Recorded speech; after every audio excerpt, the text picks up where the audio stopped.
Hello everyone, good morning. Today's topic is currency depreciation. आज हम देखेंगे करेंसी डेप्रिसिएशन क्या होता है। तो करेंसी डेप्रिसिएशन क्या है? ये fall in the value of currency है विथ रिस्पेक्ट और रिलेटेड टू अदर करेंसी। अगर हम दो करेंसी को कंपेयर करें तो एक करेंसी की वैल्यू कम होना मतलब कि ये महंगी हो गई और ये सस्ती हो गई है। फॉर एग्जाम्पल, जैसे हम रूपी डेप्रिसिएशन देख लेते हैं। करेंसी डेप्रिसिएशन, एक करेंसी की जो है वैल्यू कम हो गई है रिलेटिव टू अदर करेंसी, ठीक है। तो अगर हम रूपी डेप्रिसिएशन की बात करें तो means that the rupee has become less valuable with respect to dollar, ठीक है। हमें रूपी को अगर हम मेज़र करते हैं उसकी वैल्यू को, तो हमें कुछ किसी भी चीज़ को मेज़र करने के लिए हमें कुछ उसका स्टैंडर्ड लेना पड़ेगा, तो हम डॉलर को स्टैंडर्ड लेते हैं, ठीक है। तो $1 डेप्रिसिएशन बता रही हूँ क्या मतलब। $1 इक्वल्स 60 रुपये मान लो, ठीक है। 60 मान लो या फिर 70 कह लो, चलो 70 लिखते हैं। $1 इक्वल्स 70 है। तो अब हमारी जो रुपी है वो डेप्रिसिएट हो गई, हमारी करेंसी क्या हो गई, डेप्रिसिएट हो गई। तो $1 इक्वल्स 75 रुपये हो जाएगा। क्यों? क्योंकि डेप्रिसिएट हो गई। पहले जो थी $1 हमें 70 में मिल रही थी, मतलब सस्ती थी, ठीक है। ये डॉलर हमारे लिए ख़रीदना सस्ता था, अब ये डॉलर ख़रीदना हमारे लिए महंगा हो गया है। हमारी रुपी क्या हो गई है, डेप्रिसिएट हो गई, इसलिए हमारे लिए ये डॉलर ख़रीदना महंगा हो गया है, ठीक है। बात समझ आई? डेप्रिसिएशन क्या होता है? जो हमारी रुपी की वैल्यू है, ये हमने रुपी की बात करी, रुपी एग्जाम्पल में लिया है। यहाँ पे कोई भी करेंसी हो सकती है, ठीक है। तो एक करेंसी के कंपैरिजन में दूसरे करेंसी का वैल्यू जो है वो गिर जाना, उसको हम डेप्रिसिएशन कहते हैं। Fall in the value of currency with respect to other currencies, ठीक है। तो हमने एग्जाम्पल देख लिया। इसके कॉजेज़ क्या, आखिर ये डी वैल्यू होती क्यों है, सॉरी डेप्रिशिएट होती क्यों है, इसकी वैल्यू कम कैसे हो जाती है? तो ये सारा का सारा सप्लाई और डिमांड का गेम है। अगर हमारी मनी का सप्लाई फॉरेन मार्केट में बहुत ज़्यादा हो रखा है, हमारी करेंसी का रुपी बहुत ज़्यादा फॉरेन मार्केट में आ चुका है, तो हमारी रुपी डेप्रिशिएट हो जाएगी, ठीक है। तो एक एक करके रीजंस देखते हैं। हमने एक्सपोर्ट बहुत कम कर दिया, हमारा जो एक्सपोर्ट है कम नहीं करा हमने, वो वर्ल्ड वाइड उसका डिमांड जो है वो गिर गया, वो कम हो गया। When fall in the world wide demand of its export, अगर किसी कंट्री का एक्सपोर्ट बिल्कुल कम हो जाता है तो डेप्रिसिएशन होता है, ठीक है। When a country imports large number of products and has a trade imbalance, then also currency depreciates. यहाँ पे वही हो रहा है, इम्पोर्ट हमने बहुत ज़्यादा कर लिया, तो हमारे वहाँ गुड्स आए और हमने पैसे बाहर भेजे हैं, तो मार्केट में पैसे बहुत ज़्यादा हो गए, रुपी बहुत ज़्यादा हो गई है, तो इसकी डिमांड जो है वो गिर जाएगी। और यहाँ पे जो रीज़न दिया है वो ये है कि ट्रेड इम्बैलेंस होगा, हमारे जो करंट अकाउंट डेफिसिट्स बहुत ज़्यादा हो जाएंगे, तो उसकी वैल्यू गिर जाएगी और एक्सपोर्ट रेवेन्यू नहीं आएंगे। एक्सपोर्ट की डिमांड जब गिर गई तो एक्सपोर्ट के रेवेन्यू नहीं आएंगे, ठीक है।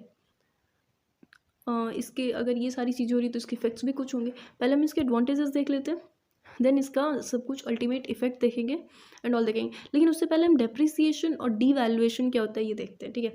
इन दोनों में कंफ्यूज नहीं होना है। डेप्रिसिएशन जब इकोनॉमी हमारे हाथ से अनकंट्रोल हो जाती है, बिल्कुल मॉनेटरी अथॉरिटी के कंट्रोल में होती ही नहीं है, डिक्लाइन हो रही है currency value due to adverse economic developments, ठीक है। जो कि हम कैसे ऑब्जर्व करते हैं, ट्रैकिंग इकोनॉमिक इंडिकेटर्स के थ्रू, जीडीपी वगैरह के थ्रू, ठीक है। मार्केट में इन्फ्लेशन कितनी हो रखी है, जीडीपी कितनी है, ट्रेड कैसे हो रहा है, तो इन इंडिकेटर्स के थ्रू हम इसे पता करते हैं। तो करेंसी डेप्रिशिएट कब होती है, जब हमारे एक्सपोर्ट्स की डिमांड कम हो गई है, अभी जो कॉजेज बताए उनकी वजह से करेंसी डेप्रिशिएट होती है। डीवैल्यूएशन क्या, इसमें भी करेंसी का वैल्यू लो होना ही है, लेकिन ये गवर्नमेंट इंटेंशनली करती है, ठीक है। मॉनेटरी अथॉरिटी का ये टूल है, वो ये जानबूझ करके अपनी करेंसी की वैल्यू डीवैल्यू करती है, वैल्यू को कम करती है, ठीक है। तो इन दोनों कॉन्सेप्ट्स में कंफ्यूज नहीं होना है, ठीक है। कुछ एडवांटेजेस देखते हैं इसके कि क्या है एडवांटेजेस। करेंसी अगर डेप्रिशिएट हो रही है तो currency depreciation lowers the cost of exporting of overseas market, जो हम एक्सपोर्ट करेंगे वो अब सस्ते हो गए हैं। सस्ते कैसे हो गए, अब $1 में पहले 70 आ रहा था, अब डेप्रिशिएट हो गई तो 75 हो गया, ठीक है। तो अब $1 में इन्हें 75 रुपये की चीज़ मिल जाएगी, तो ये ज़्यादा मतलब एक्सपोर्ट बढ़ेगा क्योंकि लोग इसको डिमांड करेंगे क्योंकि सस्ता हो गया, ठीक है। हमारे वहाँ से इंपोर्ट करना सस्ता हो गया तो लोग उसको डिमांड करेंगे, तो हमारा एक्सपोर्ट बढ़ जाएगा, ठीक है। अगर एक्सपोर्ट बढ़ रहा है तो प्रोडक्टिविटी बढ़ेगी, एक्सपोर्ट अगर बढ़ रहा है तो ये प्रोडक्टिविटी बढ़ाएगी क्योंकि हमारे जो प्रोड्यूसर्स हैं, फर्म्स हैं, वो ज़्यादा से ज़्यादा प्रोड्यूस करेंगे, और ये अगर ज़्यादा प्रोड्यूस करेंगे तो डिमांड जो है वो भी बढ़ेगी किस चीज़ की, एम्प्लॉयमेंट की, वर्कर्स की डिमांड बढ़ेगी तो एम्प्लॉयमेंट भी इंक्रीज़ होगा। एक और चीज़ होगी, मान लो कि एक्सपोर्ट बढ़ गया है, एक्सपोर्ट जो है वो इंक्रीज़ हो गया है, इम्पोर्ट हमारे लिए तो चीज़ें महंगी हो गई हैं तो हमने इम्पोर्ट करना कम कर दिया है, ठीक है। तो अब क्या होगा, हमारा जो करंट अकाउंट डेफिसिट है ये भी मेंटेन हो जाएगा इसकी वजह से, ठीक है। तो ये एक अनदर इसका एडवांटेज है। नेक्स्ट डिसएडवांटेजेस देखते हैं क्या है। Currency depreciation tends to cause inflation. ये इन्फ्लेशन कॉज करेगा, क्यों कॉज करेगा इन्फ्लेशन, क्योंकि इम्पोर्ट्स जो हैं बहुत ज़्यादा एक्सपेंसिव हो गए हमारे लिए, तो लोग इम्पोर्टेड चीज़ें यूज़ नहीं करेंगे, वो जो लोकल मार्केट में चीज़ें प्रेजेंट है उसको यूज़ करेंगे। लोकल मार्केट की चीज़ों की डिमांड बढ़ गई है तो क्या होगा, इन्फ्लेशन क्रिएट होगा, ठीक है।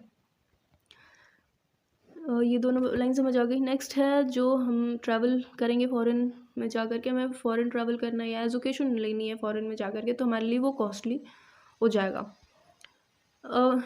जो इम्पोर्ट का कॉस्ट है वो बहुत ज़्यादा हो जाएगा। तो इसके कुछ एडवांटेजेस थे और डिसएडवांटेजेस थे, ठीक है। तो अब हम इसके देखते हैं इफ़ेक्ट्स। अगर हम बात करें कि अगर करेंसी डेप्रिशिएट हो गई तो उसमें चीज़ें क्या क्या हो गई, हमने एडवांटेज और डिसएडवांटेजेस देख लिए, उसको साइड रख दो, अब इफ़ेक्ट्स देखते हैं, ठीक है, कि क्या होते हैं, क्या क्या इफ़ेक्ट्स होंगे। तो पहले तो इम्पोर्ट के जो प्राइजेस है वो राइज हो जाएंगे, ठीक है। मतलब करेंसी डेप्रिशिएट हो गई है मान लो, अब इकोनॉमी में क्या क्या चीज़ें हो रही हैं, इम्पोर्ट की प्राइसेस हाई हो गई हैं तो हम इम्पोर्टेड प्रोडक्ट्स को कम यूज़ करेंगे कि नहीं करेंगे, कम यूज़ करेंगे। और कम यूज़ करने की वजह से क्या होगा, हम जो लोकल मार्केट में चीज़ें बन रही हैं उसको ज़्यादा यूज़ करेंगे, तो करेंसी डिप्रिशिएट हो रही है, हम लोकल जो मार्केट में गुड्स हैं उनको यूज़ करें तो इन्फ्लेशन बढ़ जाएगा, उनका डिमांड बढ़ेगा तो इन्फ्लेशन उसका बढ़ जाएगा, ठीक है। तो हमारी कंट्री में इन्फ्लेशन आ गया, इम्पोर्ट प्राइजेस भी इंक्रीज़ हो गए। दो कॉन्सिक्वेंसेस दिखे क्या क्या हो सकता है। नेक्स्ट जो है, central bank expected to boost interest rates to deal with inflation. Inflation को डील करने के लिए जो हमारी मॉनेटरी अथॉरिटी है वो क्या करेगी, मॉनेटरी पॉलिसी को टाइट करेगी, मतलब इंटरेस्ट रेट्स को बढ़ाएगी, ताकि इंटरेस्ट रेट बढ़ेंगे, लोग कम लोन लेंगे, मार्केट में स्पेंडिंग कम होगी, ठीक है। तो हमारे इंटरेस्ट रेट टाइट हो गए, मतलब बहुत ज़्यादा हो गया है। तीन चीज़ हमने देख लिया, इम्पोर्ट के प्राइसेस इंक्रीज़ हो गया, इन्फ्लेशन बढ़ गया लोकल मार्केट में, और तीसरी हमने देखी कि इंटरेस्ट रेट्स बहुत टाइट हो गए हैं, मतलब बहुत कम ज़्यादा हो गया इंटरेस्ट रेट, ठीक है।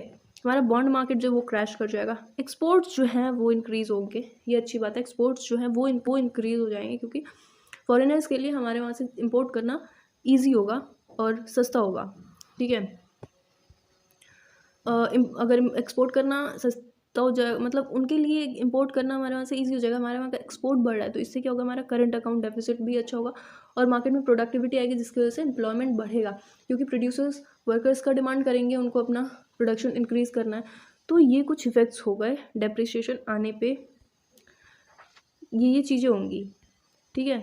तो बात समझ आई, पूरी चीज़ समझ आई, डेप्रिसिएशन का कॉन्सेप्ट समझ आया। तो इतना ही था मेरे साइड से आज। Thank you so much, have a nice day.